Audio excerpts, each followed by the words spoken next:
Thank you, Nurse Crane. Hasta luego, muchacho. Lo importante. ¿Qué puedo robar de aquí? Esto. Y ya está.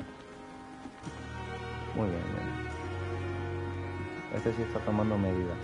Este no. Muy mal.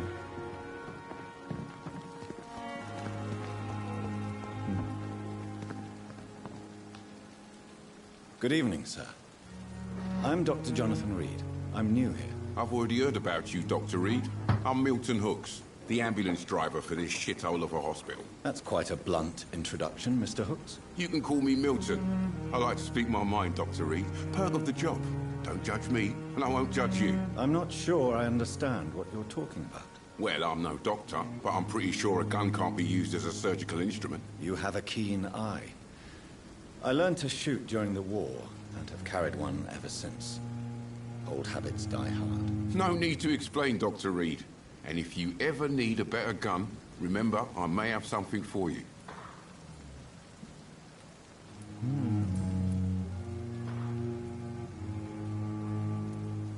Are you really smuggling weapons through the hospital? And why not? I've already been attacked by patients, you know. And by gang members willing to steal my money. But you're not defending yourself. You're selling guns to civilians. You keep people alive your own way, Doctor. I offer them another way to protect their health. How is the situation around here? You want to hear the situation is all right? It's fucking awful. We lack everything. And it's getting worse every day. So what do you do exactly in this hospital? Apart from smuggling guns, I mean. I've been an ambulance driver since... too long, I guess. I'll bring sick people here night and day. It's a dirty job, but I get it done. Most of the time. Since you're on the front line, how is the sanitary situation in this vicinity? It's a complete disaster. It's even getting dangerous to enter some streets or buildings. Even the locals attack you. It sounds like things have been a bit rough recently. What's happened? Yesterday I got attacked by the patient I was bringing here. I escaped through the hospital's garden, but I lost my wallet when I was running. You left an infected patient outside the hospital? That's incredibly dangerous. Go there yourself if you want, but be careful, Doctor. I'd rather not bring your dead body back.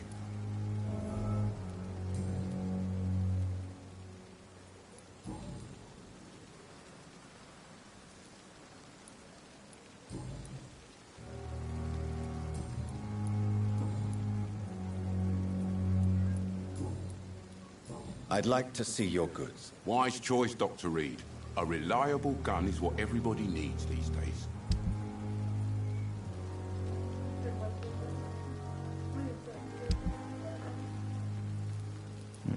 Quizás... A ver, eso es de una mano. ¡Ey! No le puedo... No puedo vender... la guadaña aquella. ¿Cómo me hace? ¿Tú crees? No, no la tengo bloqueada.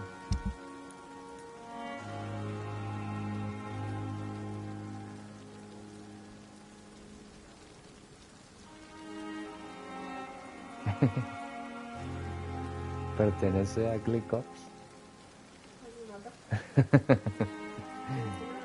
Hostia. Si la vendo a lo mejor me dice, eso es de no sé quién. Chivato.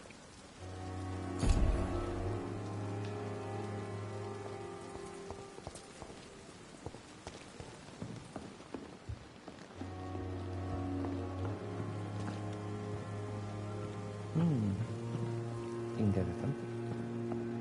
No hay nada. Hola.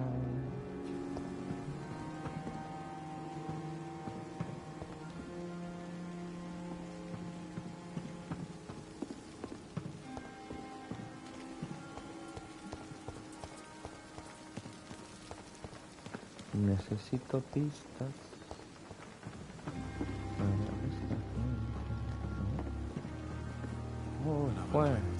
Good evening, sir. So it is true. The famous Dr. Reed has joined us. I can't think of any better news during these terrible times. Do we know each other? Actually, yes. We met once before, at the Rockefeller University in New York. Dr. Tippett, yes, I remember. I was assisting Professor Carell in his research about coronary bypasses. He had nothing but praise for you. He was also very confident about your future. And look at you now. Eminent surgeon and blood transfusion specialist. ¿Qué cosa, eh? What is the Pembroke Hospital situation? And please, speak freely. This hospital is not exactly the best of London. I'm sure you are used to working in a better environment. It's not exactly the best situation in London either. I can't have expected this hospital to be prepared for what was to come. Don't be misled by appearances, Dr. Reed. This hospital does not lack talented people. It just lacks hope. What can you tell me about the staff in the hospital? Some are really good, and others are not so good. But ¿Quién es during this más troubled period, there is no prescindible? time for slander. I prefer to focus on the positive character traits. Positivo. Tell me more about cherished people, then. Nurse Brannigan is a pearl. She is the most helpful and dedicated nurse I've ever worked with. A clever and cheerful woman. You really seem to admire her skills. Una pista. I'll go even further. If she was a man, she would be a damn fine practitioner. Any opinion about the management? I don't always agree with Dr. Swansea's reserve, but I must admit he does all he can to keep this facility running during this crisis. Ah, yes, the burden of command. I was fed up with this concept while serving as a medical officer. Don't get me wrong. Swansea's a good administrator. I just wish he would get out of his office now and again.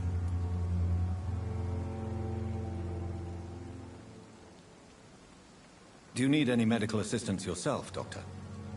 Come on, don't be ridiculous, dear colleague.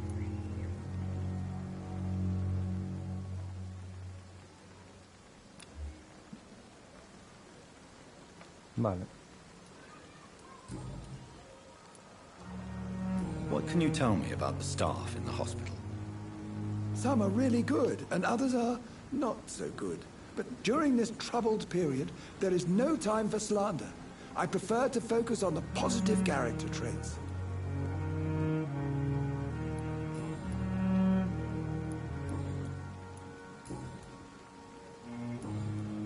Claro, hasta que Goodbye, no Dr. Tippett. consiga un poquito más de pista. Vale, entonces está la viejilla esta. Es importante, al parecer. Perhaps I should have considered the offer from that Cadogan Y fellow. este muchacho no tendrá nada todavía. Pero el cartel ese no lo puedo ver porque está el bobo este. Dr. Swansea is right. This place seems perfect to conduct my research. Mis investigations. Venga. A ver.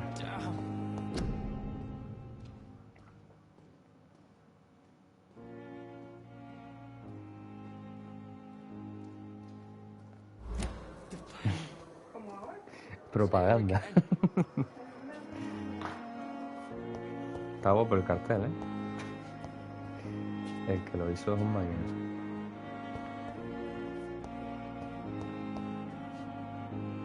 Good evening, sir. Can I help you? Unless you're here to fix my face. No. I don't think you can help me. I'm Dr. Reed. I've recently taken the position of head surgeon here. War injuries, am I right? You guessed right, Doctor. German shell took my pretty little mug right off. But they still call me Thomas Elwood.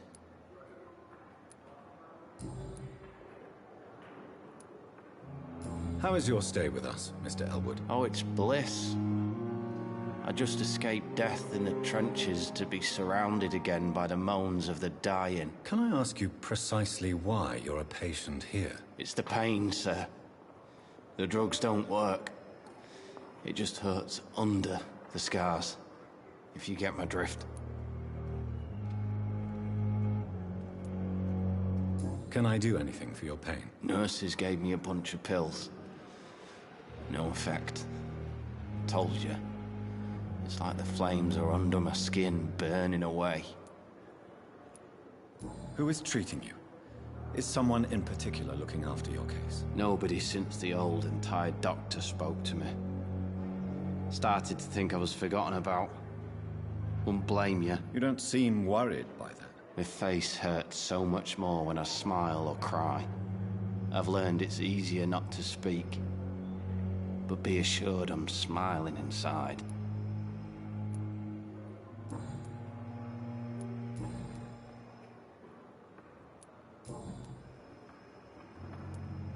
Where were you stationed, sir? Did you serve for long? I really don't want to talk about all this shit. No offense. I was pushing too much. I served in France myself. I just wanted to know what happened to you. You were an officer, weren't you? Then I doubt we fought the same war, sir. No offense. Goodbye for now, Mr. Elwood. Damn. The pain. It's here again. Oh, Good evening, mira. Mr. Hampton. How do you feel? Dr. Reed, is it? Oh, sir, I must apologize for my behavior. What do you mean? I was not myself in the factory. Fear and exhaustion made me say awful things to you, I'm afraid. You remained perfectly nice and polite. A little delirious, perhaps. But who wouldn't be after enduring an abduction? Thank you, Doctor. That's a relief. Now all I need to do is rest and return to my flock.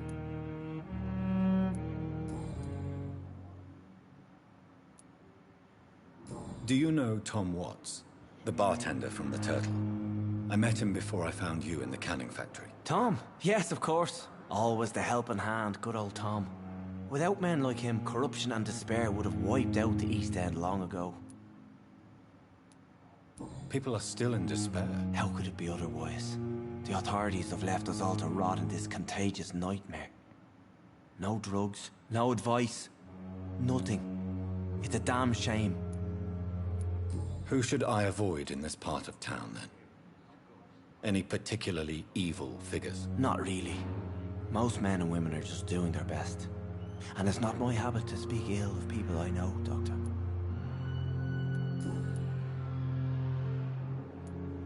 How did you end up in William Bishop's den? I had received alarming news about his recent behavior. I went to his place and he refused to let me go. Why did he abduct you? William was an alcoholic. His addiction suddenly changed to blood. I don't know why. Just like a patient I met here. This Miss Hawcroft. You dared to enter this awful place alone. You're a hero, Mr. Hampton. Or a fool. I'm just a man trying to help his friends, Dr. Reed. William Bishop was a conflicted soul, searching for light.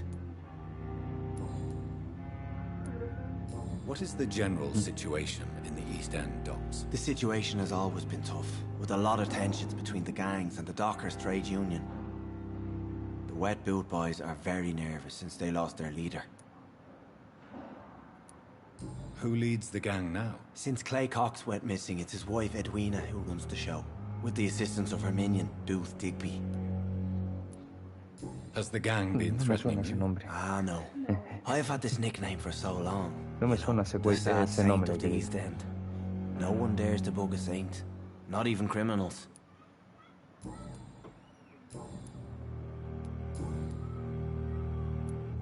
How do you feel, Mr. Hampton?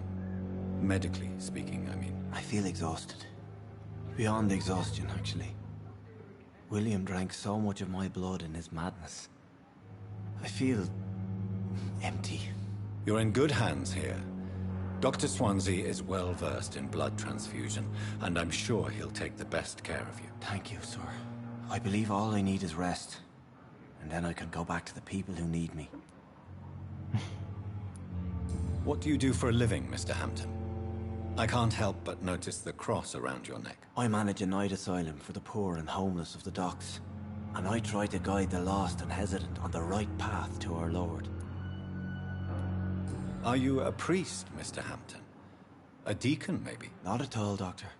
I'm just a man of faith willing to preach the good word. Why didn't you use your cross against William Bishop? Entonces, To rapero. repel him somehow? That's a very strange question, Doctor. A cross is no magical token, if that's what you were trying to say. Not mine, anyway. Have you made friends since you arrived? Not really.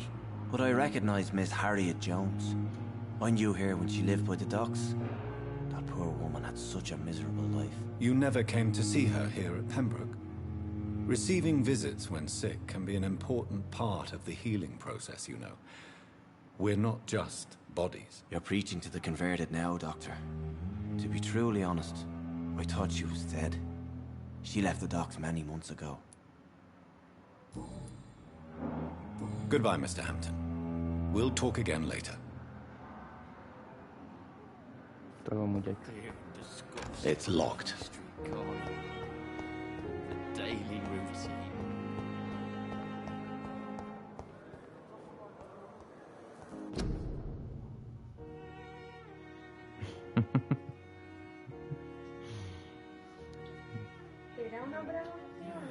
Sí, ¿eh? Madre mía. Sí, ya está.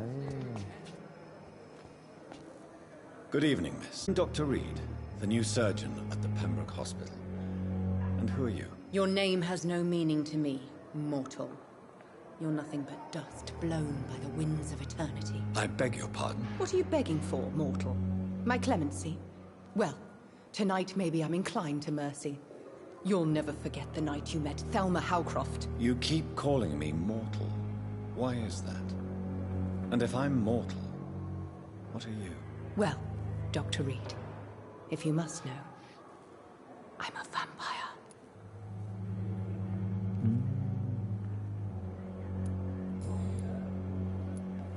And why do you believe you're a vampire? I don't need to believe anything. It is what I am. It is what I feel within this hollow shell of flesh.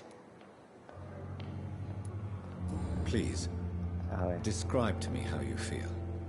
What is it like to be a vampire? I can hear my body crumble from the inside as my flesh cracks and fades.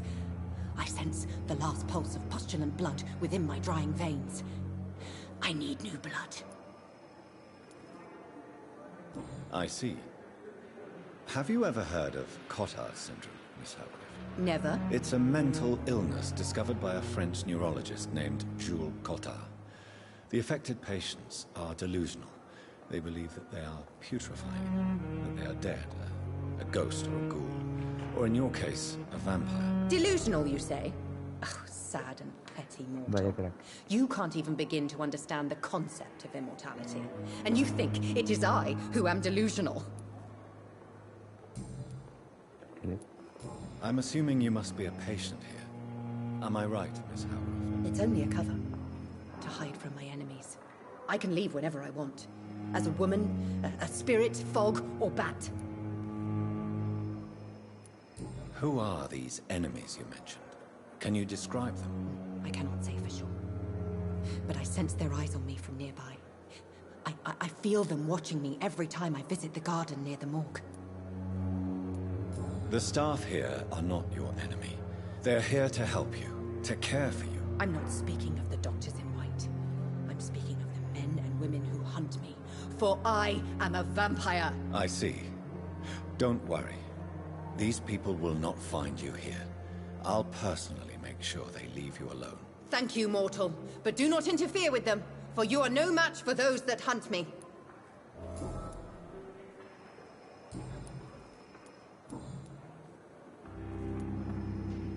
Who are you really, Miss Howcroft?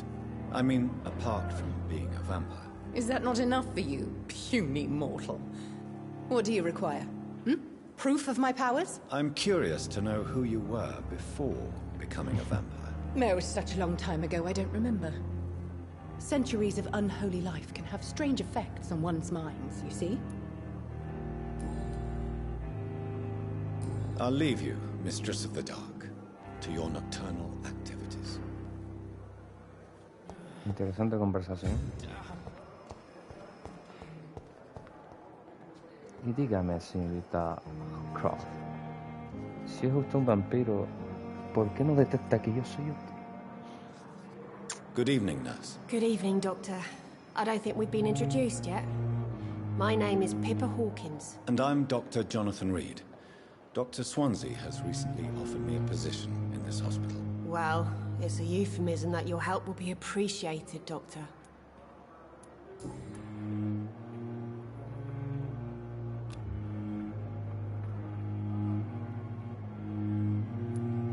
How would you describe the situation at the Pembroke Hospital? It's serious. The flu is wreaking havoc amongst the staff and patients. We are running out of everything. You must get a hold of yourself, nurse. Sorry, I'm exhausted. No one has any idea when this epidemic will be over. Nurse Hawkins, the Spanish flu won't last forever. Even the Black Plague didn't kill everyone. I wish I could believe you. But what if this epidemic was worse? What if in the end, nobody was spared? How long have you been a nurse? Well, long enough to see that the epidemic is winning. And no matter how qualified you are, don't tell me you'll change that.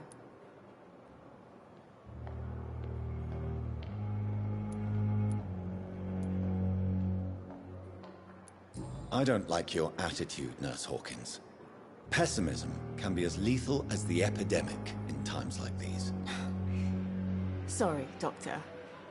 I don't want to sound bitter, but I'm just too tired to give a pep talk like Nurse Brannigan. How is the Pembroke staff coping with the epidemic? Well, not well. Milton, the ambulance driver, is even more grumpy than usual, especially concerning doctors.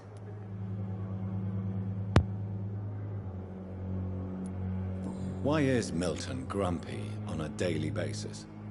Is it just an act? Milton's not the kind of man who's bothered about a bad reputation, whether he deserved it or not.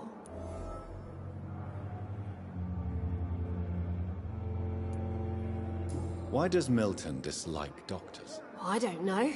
Just ask him.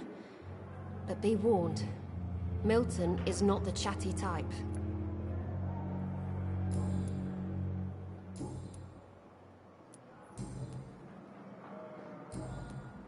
Goodbye, Nurse Hawkins.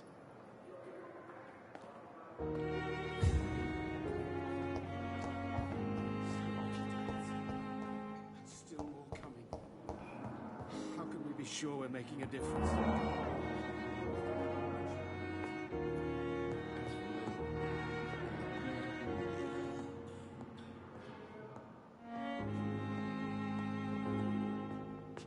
Good evening, Doctor.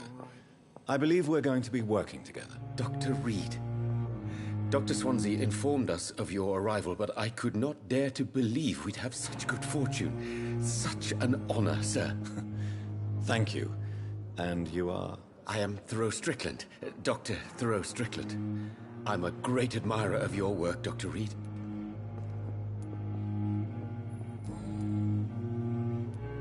Please, could you tell me something about yourself? I'm a great admirer of your work concerning blood transfusion, Dr. Reed. I run my own experiments. I'm convinced it's the future. What made you choose to be a doctor? I'm not ashamed to admit you and your work have inspired me. I am honored to have the opportunity to work by your side.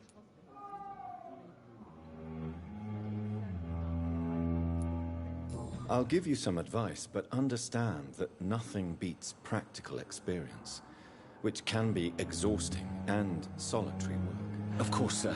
And don't worry, I will never allow myself to be a burden, neither to you nor this hospital. I based my technique on my mentor's research. He helped me perfect my method. What is yours? I'd rather not talk about it. For now, it's just theories and first approach. My process is purely experimental and unsuccessful. As long as you're cautious and methodical, you may remain empty-handed, but you won't fail. You're not the first one to warn me, but I am convinced knowledge is the main weapon against the ravages of this epidemic. What can you tell me about the Pembroke? Well, it has always been an honor to work with Dr. Swansea. But But with your arrival, I can't think of a better opportunity to learn about blood transfusion. You seem quite optimistic. It's a rare and precious attitude in these difficult times. I'm convinced that this epidemic is a test of endurance and dedication for us men of science. Questions remain about our capacity to resolve the situation. True. Last summer, during the first wave of the epidemic, I used to joke with Milton about the extra work. We're not smiling now. Do you need help with anything in particular? Well, yes, maybe. I'm waiting for a batch of products I ordered for my personal research, yet my supplier seems to have vanished. Do you want me to play the errand boy for you? Oh no, Dr. Reed. But if you went personally to his shop, what with your reputation and all, he wouldn't dare to refuse the products I need. I see. Well, give me the address, for I may pass by if I have time.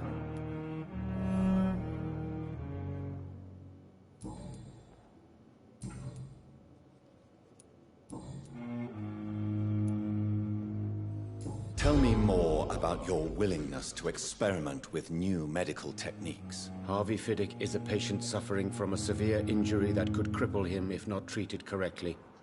I'm convinced your blood transfusion technique could help him. What is it you really want? To save him, or to prove your point? Fair question. I want nothing but to save my patient, Dr. Reed. Especially since I know Mr. Fiddick's story. This personal involvement could also appear to be a lack of impartiality. You must know that a good surgeon must remain neutral. I agree. But that does not excuse Dr. Ackroyd's behavior. A man who did not even take time to converse with his patient. Do you think keeping his distance was a mistake? All I know is that I'm taking care of human beings with desires, hopes, and fears. Not some biological machine comprised of blood, bones, and flesh. Tell me Mr. Fiddick's story. Our first diagnosis was compromised because Mr. Fiddick lied to us about the real origin of his injury. He first claimed it was an accident. But why would he hide such crucial information from us? Because he is a proud father, ashamed of putting his children at risk because of his own negligence.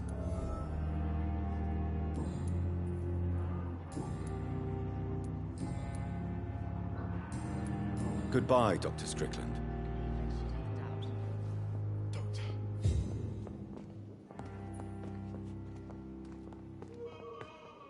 Good evening, sir.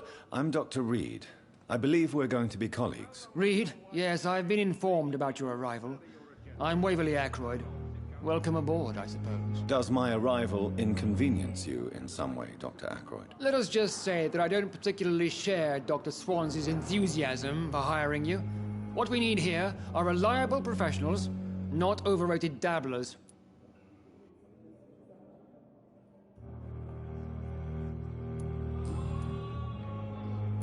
If you have a problem with me, Dr. Ackroyd, please feel free to tell me. Dr. Swansea has imposed your presence on this hospital without asking anyone's advice. The benefit of his position. But I don't agree with it. I know we've never met before, but I believe this hospital could use all the help it can get. You will agree with that, I'm sure. Oh, but I have heard about you, Dr. Reed. Of course you can't say the same about me, since I have not wasted my time courting the press.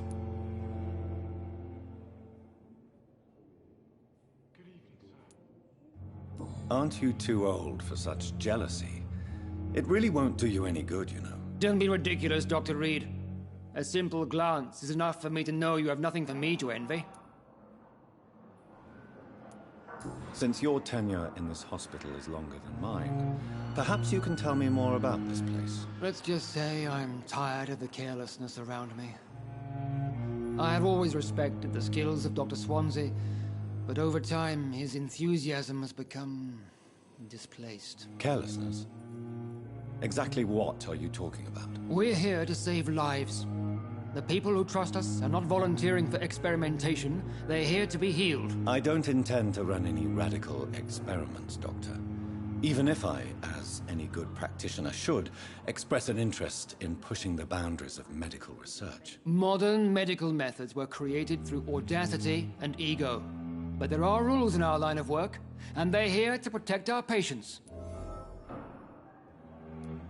Tell me, Waverly, what do you think of Dr. Strickland's enthusiasm for his experimental research? Strickland is playing with his patients' lives for pride and glory. Now that, sir, is unethical. Are you thinking about something in particular? Harvey Fiddick needs delicate surgery. I believe we should stick to the usual procedure, but my young colleague obviously disagrees.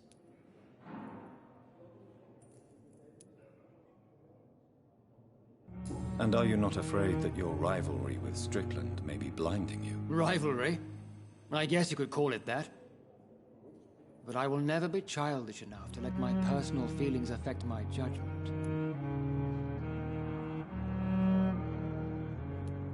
Why do you wish to lead this surgery? I strongly believe that Mr. Fiddick should not be butchered to test an unproven procedure.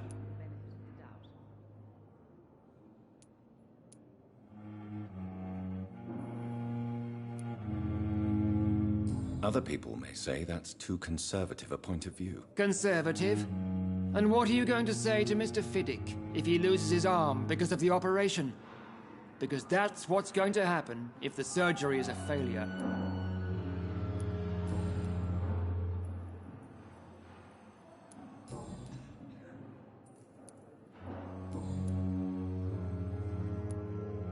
I don't know what you've heard about me, but I have already proved my value as a practitioner. I don't question your skills, Dr. Reed, but your motive. Is it money, fame, or are you truly dedicated? And what exactly is that supposed to mean? I served in the war just like you. But unlike you, I did not use the wounded to play the modern sorcerer. Be careful what you insinuate, Dr. Ackroyd. I only want you to admit you used those men to improve your theories.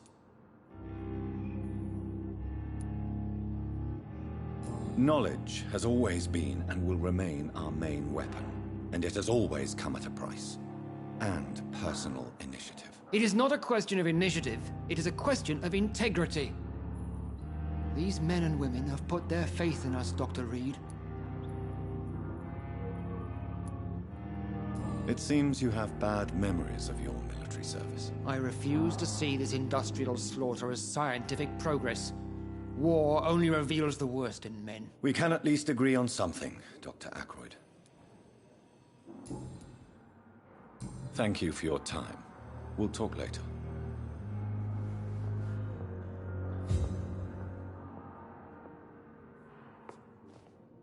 This hospital... But in circumstances, I'm willing to give you the benefit of the doubt.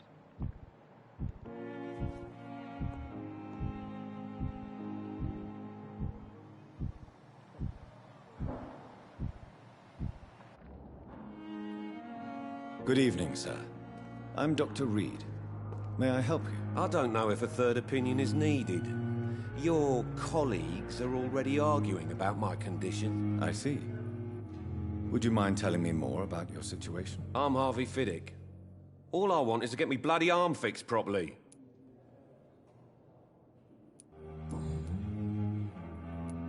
Are you satisfied with your treatment here? Well, it's clear that I've chosen a bad time to be injured. Forgive my bluntness, but you seem overwhelmed by cases of the flu. I won't lie to you about it. I'm afraid we are. Are you sure you don't want to operate yourself, Dr. Reed? I have the feeling you're very capable, and your colleagues seem to think so too. In other circumstances, you would be right. But for now, I don't think I can take on the responsibility. My apologies. Tell me about yourself, Mr. Fiddick. I'm just a regular guy waiting to get his arm fixed, so I can return to work and to my family. I was more curious about what you were doing before being hospitalized. I'm a carpenter, and a good one too. But that means I need both arms to feed my family, Dr. Reed.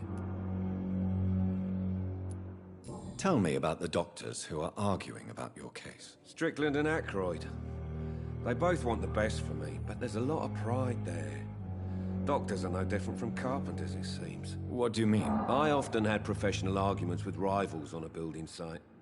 Difference is, I disagreed about wooden nails, not flesh and bones.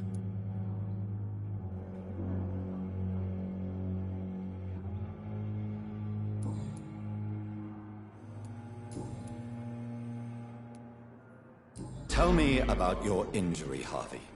Why do you feel so guilty about it? My wife died because of me. And now I may lose everything because I've been careless enough to hurt myself. What an arsehole. How could your job be responsible for your wife's death? I was working a double. She went out to bring me a hot meal and got caught in a German bomb raid. You can't hold yourself responsible for your injury, Mr. Fiddick.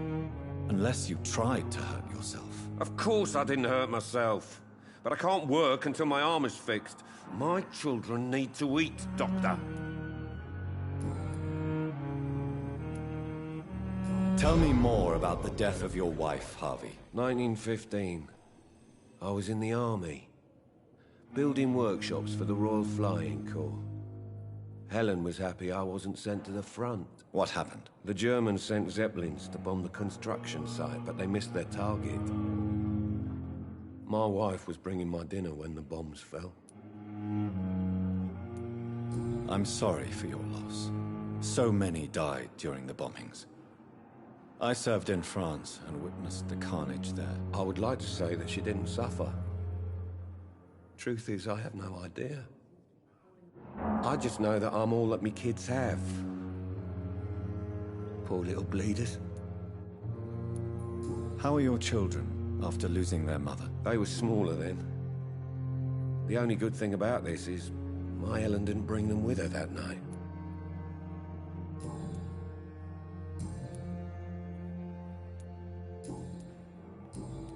Goodbye for now, Mr. Fiddick. I'll see you later. But in the circumstances, I'm willing to give you the benefit of the doubt. I will not let you down, my boy.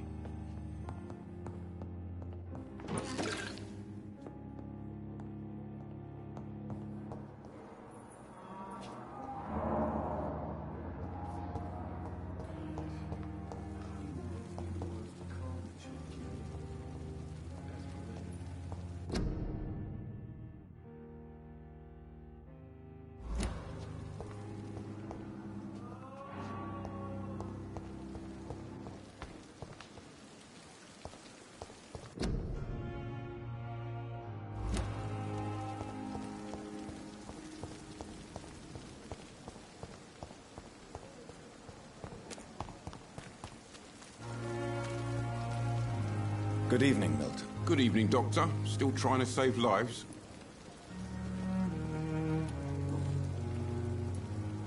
Why do you have such a mediocre reputation among your colleagues, Milton? Fuck them. Nobody knows the horrors I've seen since working here. This city was sick long before the epidemic, Dr. Reed. I know it's a difficult task, but correct me if I'm wrong. Is this not the job you are paid to do? I've seen babies left to die while their brothers were properly fed. Underage girls and boys sold to all manner of perverts. I'm sorry, I don't know what to say. Yeah, exactly. We lack words. So excuse me if I don't look on the bright side of life.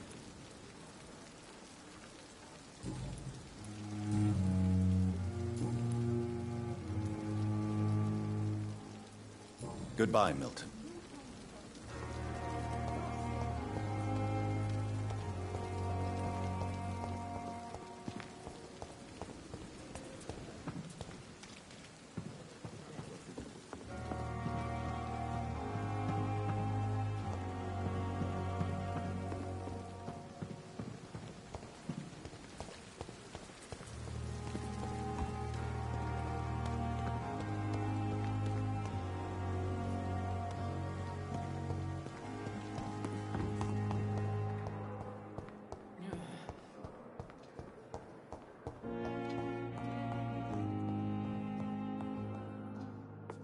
This hospital seems to be falling apart. But in the circumstances, I'm willing to give you the benefit of the doubt.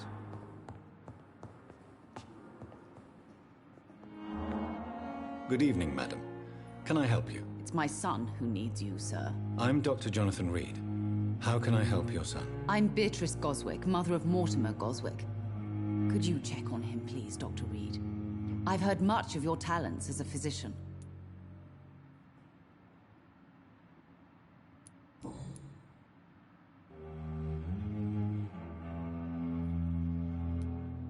What can you tell me about yourself, Mrs. Goswick? Not much to say. Just take care of my Mortimer and I'll cover all the expenses. That's all that matters.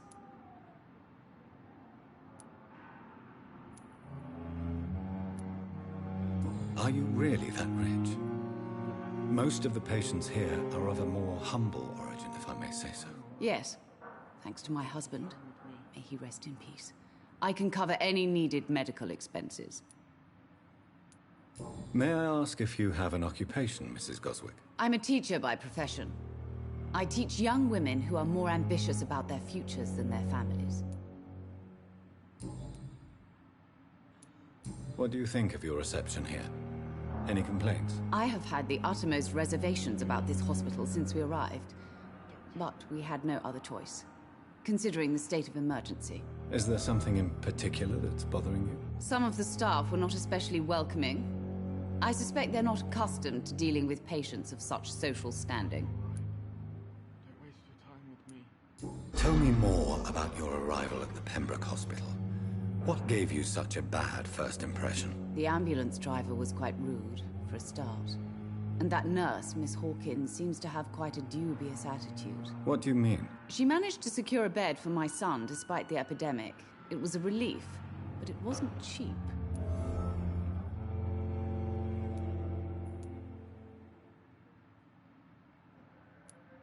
She charged you for a bed? Yes, and I paid without question, considering the urgency of the situation. Good evening, sir. I share your concern, Mrs. Goswick. Be sure that I'll talk to the people involved. I don't expect compensation, Dr. Reed. But I'm aware such behavior would not be tolerated in other hospitals.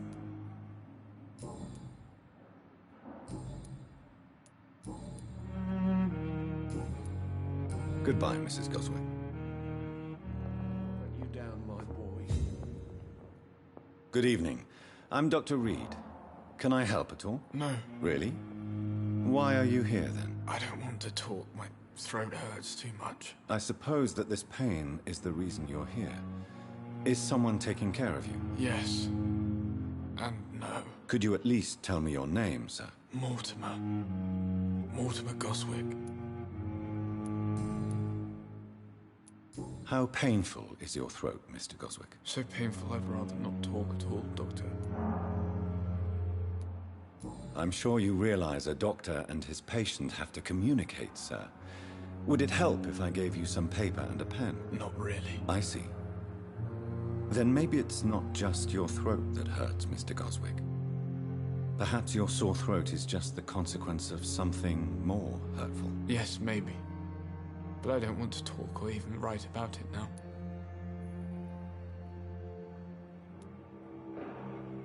Why did your mother have you hospitalized here? She seems convinced this is a bad hospital. My mother just wants the best for me. She won't rest while I'm here. She'd go all the way to hell and back to help me. Pembroke Hospital may look unorthodox, but rest assured you're in good hands here. It's not me you have to convince, Dr. Reed. It's my mother. Is your mother bothering you? As your doctor, I can ask her to leave you alone if you would prefer. That's tempting, Doctor. But you have no idea what my mother is capable of.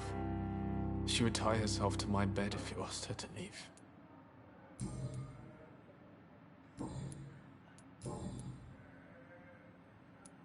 Tell me about yourself, Mr. Goswick. I don't want to talk, Doctor.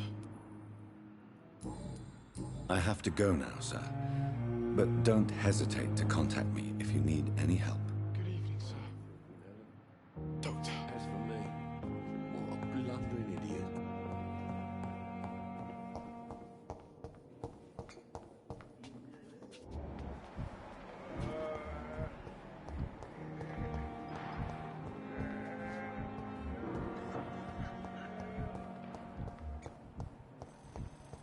Thelma Howcroft said she was being watched by vampire hunters.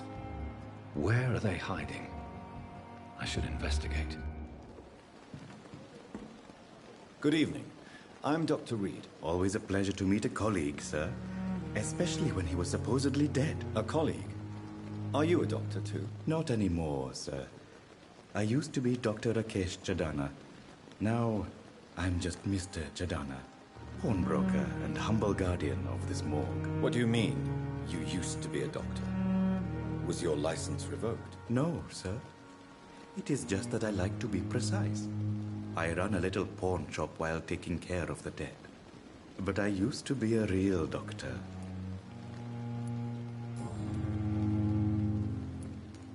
Do you work here alone? Yes, very easy work, sir. All I have to do is watch a few bodies. The situation was very different when the main morgue was still open. Why do you have to watch these bodies? Because these poor fellows have no names. We keep them in case someone comes looking for the missing. Sadly, very rarely happens. Why close the hospital's main morgue? It was for sanitary reasons after the beginning of the epidemic. Cadavers had to be moved to the nearest mass grave. Are you afraid or uneasy being surrounded by so many corpses? Why should I? These bodies are empty vessels. Flesh left to decay. Poof. No soul anymore. All gone. An interesting point of view. And quite an exotic one, too. Most people fear, or at least have a respect, for dead flesh. Sir, as a medic during the war, I learned to face my death and the death of others. It's the pain we have to tame, not death itself. How did you get this job? After I left the army, I worked as an undertaker down by the docks. A dangerous place with many an unpleasant business there. Milton Hooks helped me get a job here. Have we met before? I don't think so, sir.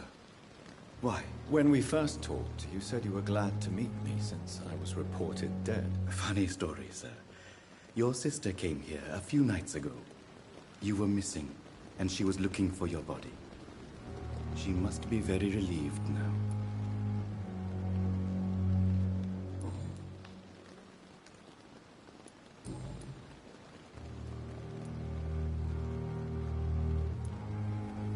A pawnbroker? I expect you get all types of people here. Yes, sir. All kind of people. For I sell all kind of goods. Who comes here to trade with you? It's very unhygienic, even unsafe. Diseases can spread. For the customers, for the hospital. I'm very cautious, sir. I've been a doctor, remember? And all my clients are good people. In fact, I think I only know good people. What kind of goods? With the quarantine, it's not always easy to buy things. So I trade, I exchange. Some people sell, some others buy. I like to help.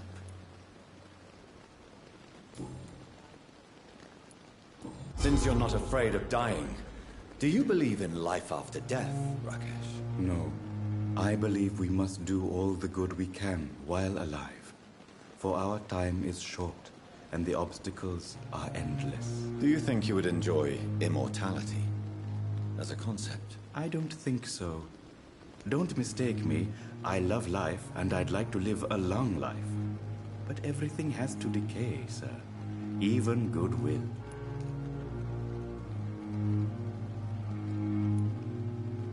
Do you really believe goodwill cannot last? As I said, sir, everything decays. If I was to never die, goodness, I would be bored or worse. And I like to be helpful, sir. Quite depressing, wouldn't you say? Yes, but the good news is, we'll all die before losing our humanity, sir. So you're ready to die? No, I am not. I don't fear death, for I won't see it. What troubles me is the pain my death will inflict to those I know. You're a wise man, Mr. Chidana. No, Dr. Reed. I am a foolish man. But I like to think otherwise.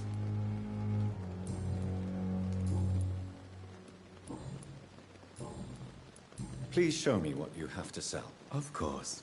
It's just trinkets and curios, really. But I'm sure they can be useful.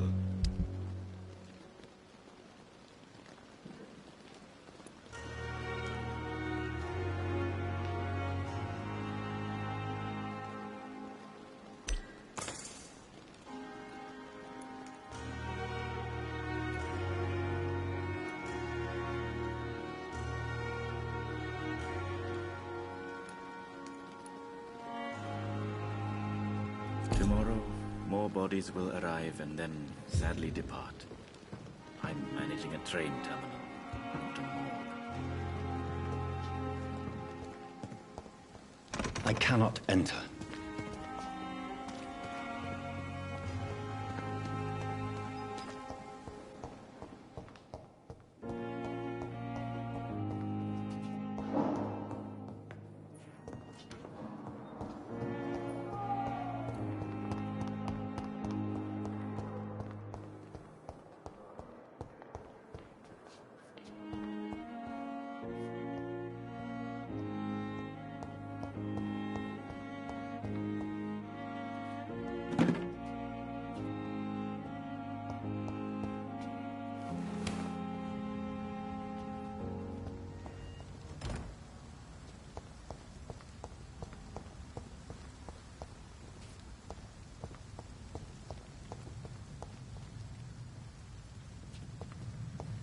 It's locked, all right.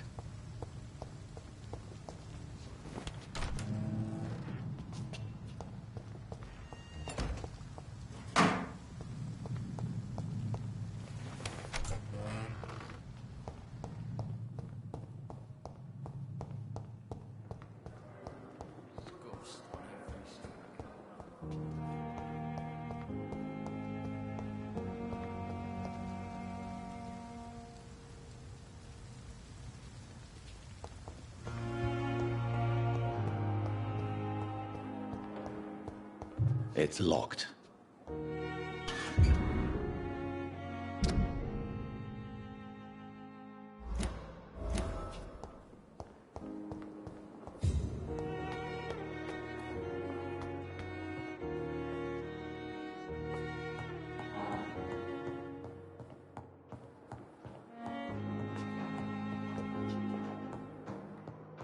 Not now.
It's locked, all right. I cannot enter.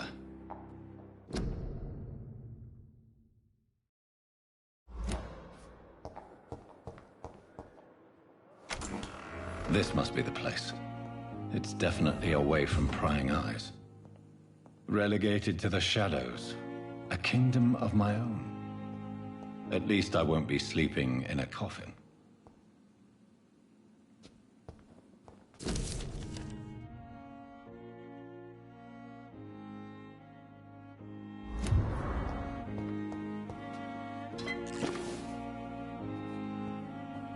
The flower's dying. It needs water.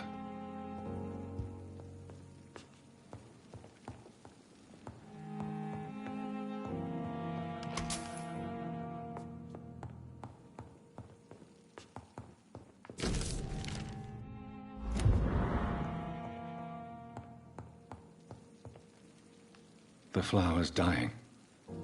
It needs water.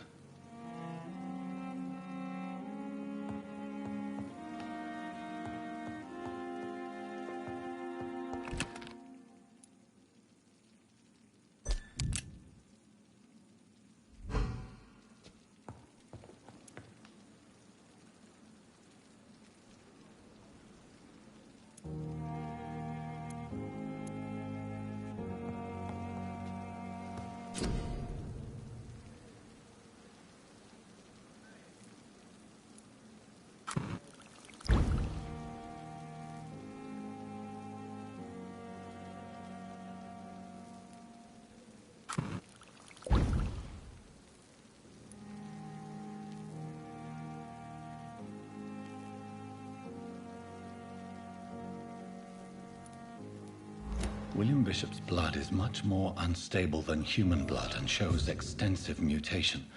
But this is not what happened to me. I must keep on searching. The sun is about to rise. I can feel it. I'll continue tomorrow night. I have so much time now.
stay here until my research is complete.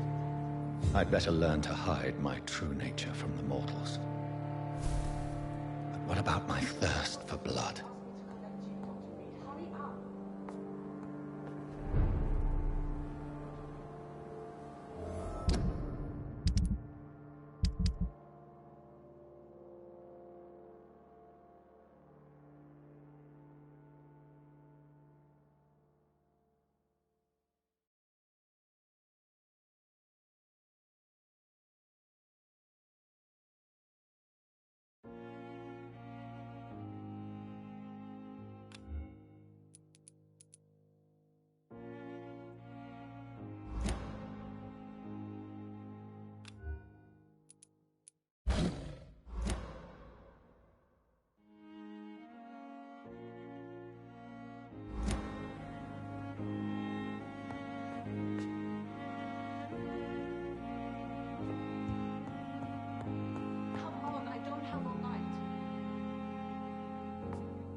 I don't have all